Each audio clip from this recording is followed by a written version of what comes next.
Hi, I'm Howard Beck with Rohan Nadkarni and Ben Pickman. Guys, hard to believe it has been a year since the world lost Kobe Bryant, his daughter Gigi, and 7 others on that helicopter crash. It's been a year. What do we think, Rohan, about where Kobe's legacy is 1 year later?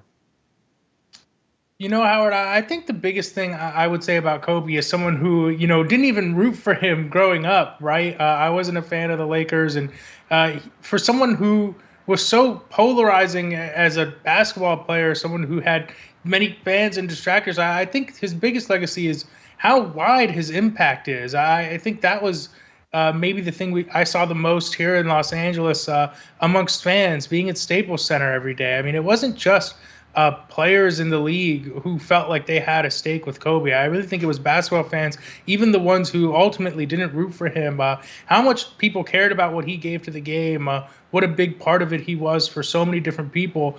If you watched basketball basically at any point during Kobe's career, whether you were a Lakers fan or not, you had to reckon with his presence. And I think that's what really stands out to me about his legacy is it's so far reaching. It's not just athletes. It really is people in all walks of life.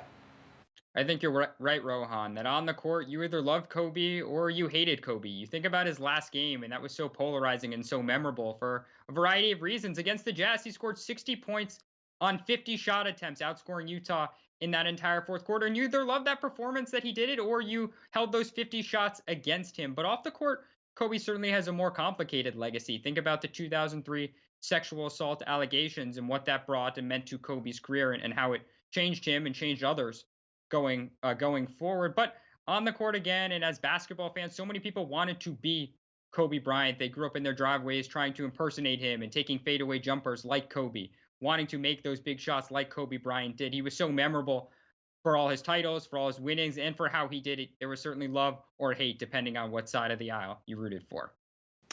Yeah, I met Kobe Bryant when he was 19 years old, and I was just starting out as a beat writer on the Lakers. And I found him at that time to be engaging, charming, thoughtful, even self-effacing at times. I know that's hard for people to believe.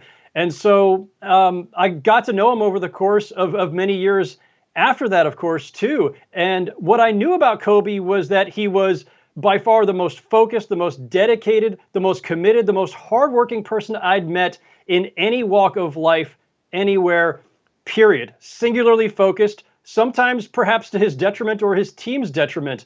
But he knew what he wanted, and he went after it, and he went after it hard. And that was one thing that people, whether they loved him or hated him, no matter how polarizing he was, everyone, I think, could admire his craft and what he put into it, and the fact that he was never going to settle for anything less than greatness. I mean, the example that he set for everyone in basketball and beyond, I think, is incredible. And I gotta say, even after having covered him over the course of 20 years, even after getting to know him a little bit up close, even after getting to see the reaction that people, fans, and others had to him over the years, I didn't realize the total impact that Kobe Bryant made on people until we lost him. And to see the outpouring, to see all of the impromptu tributes and memorials and the thousands and thousands of people gathering, not just in LA, but around the world. And that was the moment when I realized just how great of an impact Kobe Bryant had on the world.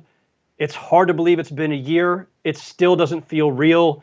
Kobe Bryant, Gigi, the rest of them are very much missed.